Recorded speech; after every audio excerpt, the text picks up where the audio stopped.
Au nom du Seigneur Jésus-Christ, je vous salue. Que la paix et la grâce de Dieu et du Seigneur Jésus-Christ vous soient multipliées. Nous rendons grâce à Dieu pour la faveur qu'il nous donne d'avoir d'abord la vie, mais aussi d'avoir la santé. Et ceux qui n'ont pas la santé, je remercie le Tout-Puissant Créateur, celui dont tire son nom toute famille dans les cieux et sur la terre, qu'il vous guérisse par le meurtrissure du Seigneur Jésus-Christ. Que votre guérison qui est déjà acquise en Christ Jésus se manifeste, s'accomplisse dans ce monde pervers et corrompu, s'accomplisse dans vos cellules, dans vos organes, dans vos tissus, afin que vous puissiez manifester la pleine santé, la bonne santé de la part de Dieu notre Père et du Seigneur Jésus-Christ. Aujourd'hui, nous allons continuer dans l'enseignement du mois, le Saint-Esprit et l'homme, et nous allons voir la troisième partie qui parle des relations, de la relation et des exigences du Saint-Esprit vis-à-vis de nous. Avant de rentrer dans le vif du sujet, permettez que nous lisons Zacharie 4, verset 6, encore pour voir l'importance du Saint-Esprit. Dans Zacharie 4, verset 6, il est écrit, « Alors il reprit et me dit, c'est ici la parole que l'Éternel adresse à Zorobabel. Ce n'est ni par la force, ni par la puissance, ni par la force, mais c'est par mon esprit, dit l'Éternel des armées. » Ce n'est ni par la force, ni par la puissance, ni par la force, mais c'est par mon esprit, dit l'Éternel des armées. Alors, dans ce verset, nous voyons que les miracles, les prodiges qui se produisent ne sont pas l'effet de la puissance de l'homme ou bien de la force de l'homme, mais c'est l'Esprit de Dieu qui produit ces choses-là. Vous vous rappelez en Genèse 1, l'Esprit de Dieu se mouvait sur les eaux, alors que la terre était informe et vide. Et lorsque Dieu dit que la lumière soit, alors la lumière fut. Dieu a parlé et les choses se sont matérialisées. Quel est le rôle du Saint-Esprit là-bas? Le Saint-Esprit joue le rôle de gaz. Lorsque vous voulez allumer votre gazinière ou bien votre cuisinière, il faut allumer d'abord le gaz avant de mettre l'étincelle de l'allumeuse ou bien de l'allumette. Voilà. Donc, sans le gaz, le feu ne va pas prendre. L'allumette seule peut s'éteindre. Le gaz simple ne va pas donner le feu, mais il faut une combinaison du feu et du gaz. Le Saint-Esprit, en Genèse 1, joue le rôle du gaz butane. Vous allumez un peu le gaz butane et maintenant la parole de l'Éternel a joué le rôle de l'allumette. Alors, il est très important que nous comprenions que comme nous sommes faits à l'image de Dieu, avant que des miracles et des prodiges se produisent, il faut mettre l'atmosphère en condition et c'est le Saint-Esprit qui le fait. Et le Saint-Esprit est maître, il est souverain. Il décide s'il va le faire ou pas. Donc nous, notre rôle maintenant, pour que le Saint-Esprit le fasse, c'est d'être en communion avec le Saint-Esprit, c'est de mettre l'atmosphère du Saint-Esprit. Nous-mêmes qui voulons faire le miracle, du moins, qui voulons nous laisser conduire par Dieu, donc par son esprit, pour que le miracle se produise, il faut que nous soyons remplis du Saint-Esprit. Il faut que nous ayons le Saint-Esprit sur nous, afin que lorsque nous parlons, que le miracle se produise. Donc, le Saint-Esprit est important dans l'accomplissement des guérisons, l'accomplissement des miracles et des prodiges de la part du Seigneur. Nous allons lire aussi Éphésiens 3, 20, pour toujours mettre l'accent sur le rôle, l'importance du Saint-Esprit. Il est écrit en Éphésiens 3, 20, « Or à celui qui peut faire par la puissance qui agit en nous, infiniment au-delà de tout ce que nous demandons ou pensons. » Souvent, nous prenons plus en compte la fin du verset qui dit « infiniment au-delà de tout ce que nous demandons ou pensons ». Alors qu'il est très important de considérer la partie du verset entre les deux virgules. Or, à celui qui peut faire, oui. Maintenant, par quoi? Par la puissance qui agit en nous. Dieu ne fait rien sans la puissance qui agit en nous. Et cette puissance, c'est le Saint-Esprit. Donc, c'est par cette puissance que Dieu peut faire infiniment au-delà de tout ce que nous demandons ou pensons. J'espère que vous avez compris. Même les véhicules que nous conduisons utilisent le même système. Il faut allumer. Et lorsque vous démarrez un véhicule, vous démarrez une moto, l'essence se mélange à de l'air. Ça crée du gaz. Et des étincelles viennent de l'électricité pour donner la puissance. Et c'est là que votre véhicule démarre. C'est le bruit qu'il y a au début. Donc, le bruit là, c'est tout un processus de mélange de l'air et de l'essence avec l'étincelle afin que votre véhicule puisse démarrer. Donc, sans le gaz là, mélange de l'air et de l'essence, il n'y aura pas feu, votre véhicule ne va pas démarrer. Et sans l'étincelle aussi, le véhicule ne va pas démarrer. Alors, nous avons besoin des deux. Mais pour cet enseignement, nous sommes en train de parler du Saint-Esprit. J'espère que vous avez compris les analogies. Nous avons vraiment besoin, et dans l'Ancien Testament, et dans la Nouvelle Alliance, donc le Nouveau Testament, nous avons forcément besoin du Saint-Esprit. Donc, vous devrez vous laisser remplir par le Saint-Esprit. Nous allons le voir tout à l'heure. Alors, quelle est notre relation avec le Saint-Esprit? Allons s'il vous plaît en 1 Corinthiens 6, verset 19. En 1 Corinthiens 6, verset 19, il est écrit: Ne savez-vous pas que votre corps est le temple du Saint-Esprit qui est en vous, que vous avez reçu de Dieu et que vous ne vous appartenez point à vous-même? Voilà. Donc, la relation que nous avons premièrement avec le Saint-Esprit, c'est que nous sommes son temple. Le Saint-Esprit, il est écrit que Dieu est venu habiter en nous. Et Dieu venant habiter en nous, en réalité, il n'est pas venu physiquement comme nous le disons, mais c'est par son esprit. C'est par son esprit qu'il est venu vivre en nous. C'est pour cela que l'Écriture dit que nous sommes, notre corps est le temple du Saint-Esprit qui est en nous et que vous avez reçu de Dieu. C'est bien précisé. Vous avez reçu le Saint-Esprit de Dieu et nous l'avons lu la dernière fois que c'est avec jalousie que Dieu chérit l'Esprit qu'il a fait habiter en nous. Puisque le Saint-Esprit est comme son ambassadeur en nous. Et nous avons vu que le Saint-Esprit est l'ADN de Dieu. Et la suite du verset dit, et que vous ne vous appartenez point à vous-même. Nous ne nous appartenons pas, nous appartenons à Dieu. Donc nous appartenons à son esprit. Le Saint-Esprit ne nous obéit pas, mais c'est nous qui obéissons au Saint-Esprit parce que le Saint-Esprit représente Dieu. Le Saint-Esprit est l'ambassadeur, la représentation de Dieu en nous. Donc, notre relation avec le Saint-Esprit, c'est que nous sommes les contenants du Saint-Esprit. Et c'est important que nous puissions comprendre ces choses. Allons, s'il vous plaît, en Éphésiens. Nous allons lire Éphésiens 5, versets 17 à 19. Il est écrit: C'est pourquoi ne soyez pas inconsidérés, mais comprenez quelle est la volonté du Seigneur. Ne vous enivrez pas de vin, c'est de la débauche. Soyez au contraire remplis de l'esprit. Entretenez-vous par des psaumes, par des hymnes et par des cantiques spirituels, chantant et célébrant de tout votre cœur les louanges du Seigneur. Voilà. La relation que nous avons avec le Saint-Esprit, étant donné que le Saint-Esprit vit en nous, la parole de Dieu nous dit de ne pas être inconsidérés, des gens sans façon, des gens qui ne prennent rien, qui ne donnent de l'importance à rien. Nous ne pouvons pas être comme cela parce que nous avons un esprit en nous. Et cet esprit, écoutez bien, l'Esprit Saint est très exigeant. Il est très, très, très exigeant. Lorsque les enfants d'Israël étaient sortis d'Égypte, Dieu avait mis un ange devant eux et Dieu leur a dit de respecter les règles, que l'ange là ne leur fera pas de cadeau. L'ange ne va pas pardonner leurs péchés. Donc, il sera très exigeant avec eux. Et c'est la même chose que Dieu a fait avec nous, avec le Saint-Esprit dans la Nouvelle Alliance.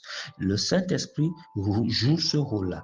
Il est là pour manifester la puissance de Dieu. Il est là pour nous protéger. Nous l'avons vu la dernière fois, pour nous défendre. Mais il est important que nous sachions qu'il est très exigeant. Il ne s'amuse pas. Et c'est le malheur que nous avons, certains chrétiens, lorsque nous le négligeons. Soit il s'attriste, soit il vous frappe. Autant d'Ananias et de Saphira, c'est le Saint-Esprit qui les a frappés. Il ne s'amuse pas. Ok, nous relisons. Le verset 17 de Éphésiens 5 dit, c'est pourquoi ne soyez pas inconsidérés, mais comprenez quelle est la volonté du Seigneur. Il faut que vous compreniez la volonté du Seigneur quant au Saint-Esprit.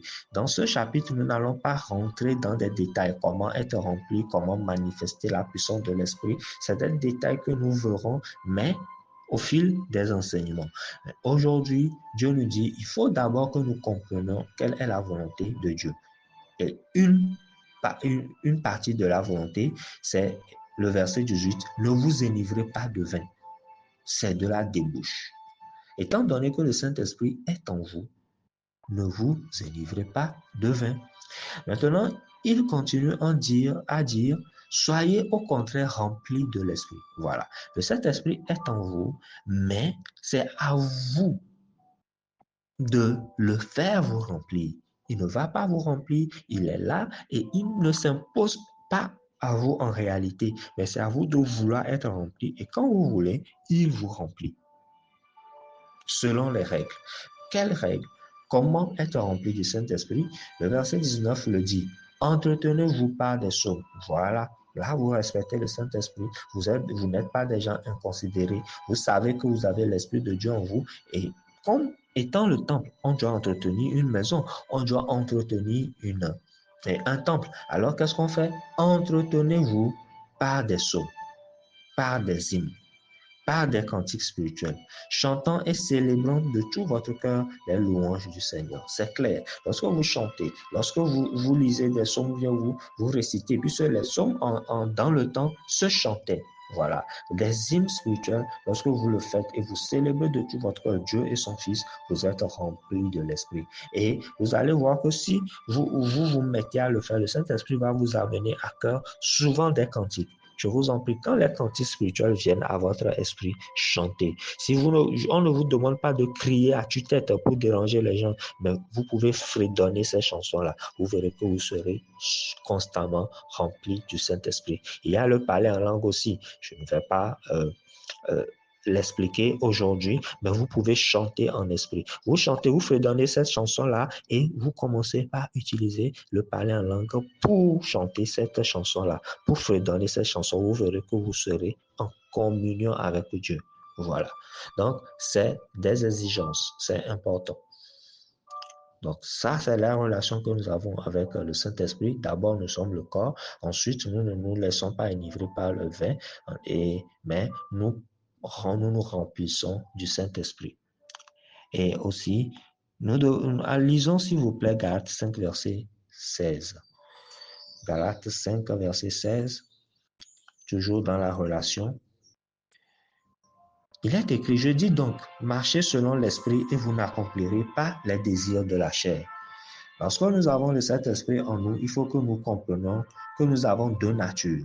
D'abord, la nature de la chair et la nature de l'esprit. Ici, il nous est dit quoi? De ne pas marcher, de ne pas accomplir les désirs de la chair. Cela ne plaît pas à Dieu. Mais nous devons marcher selon l'esprit. Voilà. Au verset 24, il est écrit, ceux qui sont à Jésus-Christ ont crucifié la chair avec ses passions et ses désirs.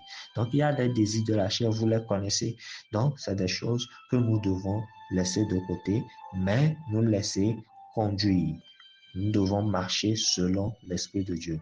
Galates 5, verset 5 dit, si nous vivons par l'Esprit, marchons aussi selon l'Esprit.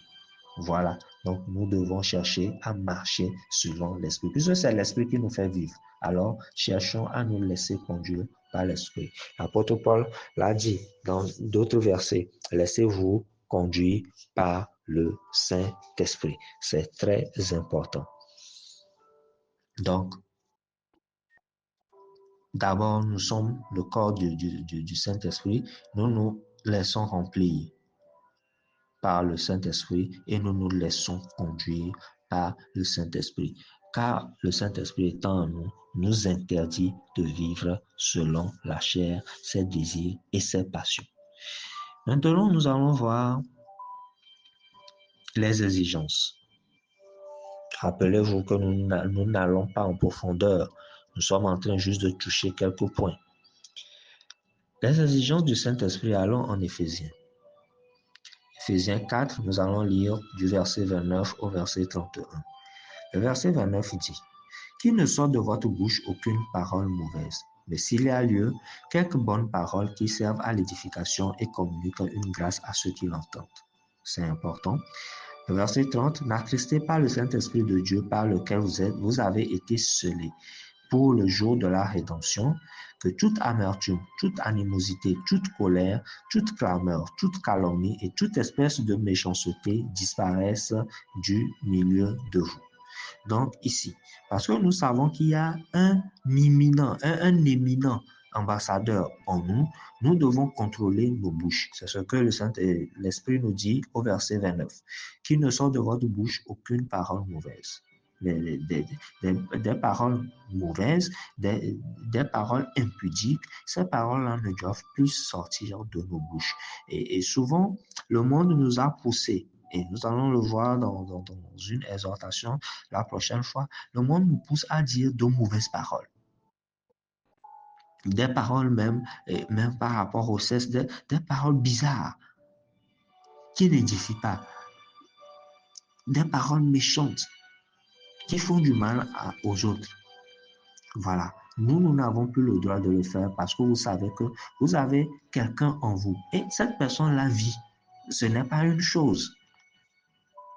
Elle vit. L'Esprit de Dieu vit en vous. Donc, je dis elle par rapport à la personne, mais il par rapport à l'Esprit. Donc, la personne du Saint-Esprit vit en vous. Donc, vous devez faire attention à cela. Il est dit, mais s'il y a lieu, quelques bonnes paroles qui servent à l'édification et communiquent une grâce à ceux qui l'entendent. N'attristez pas le Saint-Esprit. Donc, en exigence, n'attristez pas le Saint-Esprit de Dieu, par lequel vous avez été scellés pour le jour de la rédemption. Quand on dit scellé, c'est que vous êtes protégé. Vous êtes mis sous scellé, comme on dit, fermé en Christ pour le jour du rachat, ou bien de la rédemption. Donc, nous n'avons pas à attrister. C'est un ordre. N'attristez pas le Saint-Esprit de Dieu. Donc, quelles sont les choses qui peuvent attrister le Saint-Esprit? Au verset 29, nous avons vu les mauvaises paroles. Maintenant, le verset 31 nous explique encore les choses. Plus que toute amertume. Vous-même, votre amertume peut attrister le Saint-Esprit. L'animosité, toute colère, toute clameur, toute calomnie, toute espèce de méchanceté. Que ces choses-là disparaissent du milieu de vous. Parce que ce sont ces choses du verset 31 qui attristent le Saint-Esprit. C'est très important que nous comprenions cela et que nous prenions un ferme engagement. Dans vos journées, lorsque vous êtes dans une situation où vous voulez parler, quand vous sentez que vous allez parler mal, rappelez-vous que vous n'êtes pas seul, il y a quelqu'un avec vous. Lorsque vous voulez faire une action mauvaise, lorsque vous voulez tomber dans un péché, rappelez-vous qu'il y a quelqu'un avec vous. Je prie Dieu pour tout ce que nous avons fait dans nos vies, tout ce que vous avez fait dans vos vies et qui ont attristé le Saint-Esprit, que Dieu vous pardonne, que son Esprit vous pardonne et qu'il enlève la peine de ces choses-là au nom de Jésus-Christ. Le dernier verset que nous allons lire aujourd'hui, c'est 1 Thessaloniciens 5, verset 19. Thessaloniciens 5, verset 19, il est écrit « N'éteignez pas l'esprit ». Simple, n'éteignez pas l'esprit. Donc, nous pouvons attrister l'esprit et nous pouvons éteindre l'esprit. Ça veut dire que quoi? L'esprit peut partir carrément. On ne nous a pas enseigné ça. Mais l'esprit peut partir et il arrive que l'esprit parte. Et quand l'esprit part, vous n'aurez plus une bonne conscience. Vous n'allez même plus distinguer entre les péchés. Il y a beaucoup de chrétiens, je dirais même 70%, 80% des chrétiens qui n'ont plus le Saint-Esprit. Ils vont à l'église, et surtout certaines églises, les grandes églises et les premières églises, il n'y a plus le Saint-Esprit là-bas, du tout, il a quitté. Ainsi, les gens vont, ils pensent servir Dieu, ils sont dans des chorales, ils font des choses, même ils célèbrent les cultes. Mais en réalité, le Saint-Esprit a quitté et l'église et les gens. Et ces gens-là pensent qu'ils iront au ciel, alors que l'Esprit les a quittés. Et l'Esprit est le sceau. Donc, ils vivent dans le désordre, ils vivent dans le péché et leur conscience ne leur parle pas. En réalité, c'est le Saint-Esprit qui ne leur dit pas parce que le Saint-Esprit doit les convaincre de péché, mais la personne n'a plus l'Esprit. Vous dites, ah, et c'est l'erreur que vous faites, nous faisons, nous les chrétiens. Nous disons, ah, lui aussi il va à l'église, non, lui aussi il est chrétien, non, il fait ça, rien ne lui arrive. Alors, nous aussi, nous pouvons le faire. C'est faux parce que la personne-là n'est plus, et comment on dirait, un corps du Saint-Esprit. La personne n'a plus le Saint-Esprit, donc la personne vit selon le monde. Et Dieu l'a livré afin de le détruire. Mais vous n'allez pas savoir. Donc, commencez par avoir le défaut, le Saint-Esprit. Si vous-même vous sentez que vous attestez le Saint-Esprit, votre conscience va vous le dire. Là, votre conscience va vous donner envie de chercher à plus être dépendant de Dieu. Là, vous savez que c'est comme ça ne va plus réellement spirituellement. Et vous demandez à Dieu de vous rallumer. Et je prie maintenant au nom du Seigneur Jésus-Christ que le Père Tout-Puissant ranime la flamme, le feu du Saint-Esprit en vous. Car il y a une différence entre l'Esprit et le feu de l'Esprit. Jésus-Christ, c'est Jean-Baptiste qui a dit, il viendra vous baptiser du feu et de l'Esprit. Les gens pensent que c'est la même chose. Non, il y a une nuance dedans. Le feu, c'est la vie de l'Esprit. Vous êtes animé par l'Esprit, vous êtes zélé pour Dieu, à marcher selon ses voies. Mais si ce n'est pas le cas, le Saint-Esprit s'est attesté. Mais si carrément vous vivez dans le péché, ça ne vous dit rien. Vous faites l'adultère, ça ne vous dit rien. Vous faites les choses, votre conscience ne vous dit rien. C'est que l'Esprit est parti. Le feu s'est éteint. Quand le feu est éteint, les gens n'aiment pas qu'on dise que l'Esprit est parti. Mais quand le feu est éteint, ça veut dire que le feu est parti. Si vous allumez un feu, vous l'éteignez, c'est que le feu est parti. Mais gloire à Dieu, on peut rallumer le feu de l'Esprit. Et c'est ce que nous avons vu la dernière fois en 2 Timothée 1, verset 6. Ranime. C'est ce qui est dit à Timothée. Donc, ranimez le don qu'il y a en vous.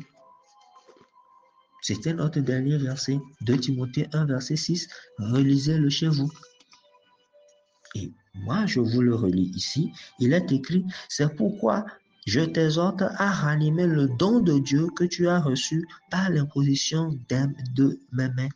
Alors, comment récupérer le Saint-Esprit, récupérer le feu du Saint-Esprit? Vous pouvez l'avoir par les mêmes étapes, les mêmes systèmes que nous avons donnés pour recevoir le Saint-Esprit à la première partie de ce chapitre du mois. Comment recevoir le Saint-Esprit? Nous en avons parlé. Donc, c'est important. Par imposition des mains, par les prières, la prière personnelle ou la prière d'autrui. En écoutant la parole de Dieu. Là, comme vous êtes en train de m'écouter, le Saint-Esprit peut vous saisir et ça se rallume automatiquement en vous. Je prie que le feu de l'Esprit se rallume en vous, au nom du Seigneur Jésus-Christ. Nous nous arrêtons là et au fur et à mesure que nous faisons les enseignements, nous allons revenir sur ce thème parce que c'est un thème très vaste, la relation avec le Saint-Esprit et l'exigence. Donc retenez que nous sommes le corps de l'Esprit et nous devons l'entretenir par des cantiques spirituels, par des hymnes et nous devons aussi faire en sorte d'être conduits par l'Esprit, d'être remplis par l'Esprit, d'être guidés par lui. Et nous devons faire aussi l'effort en exigence de ne pas l'attrister et de ne pas l'éteindre non plus par les amertumes, les animosités, les colères, les clameurs, les calomnies et toute espèce de méchanceté Que ces choses-là, au nom de Jésus, disparaissent du milieu de nous. Que Dieu vous bénisse, que Dieu vous garde. Appelez-moi sagesse, que la paix et la grâce vous soient multipliées de la part de Dieu et du Seigneur Jésus-Christ. Amen, amen. Soyez bénis.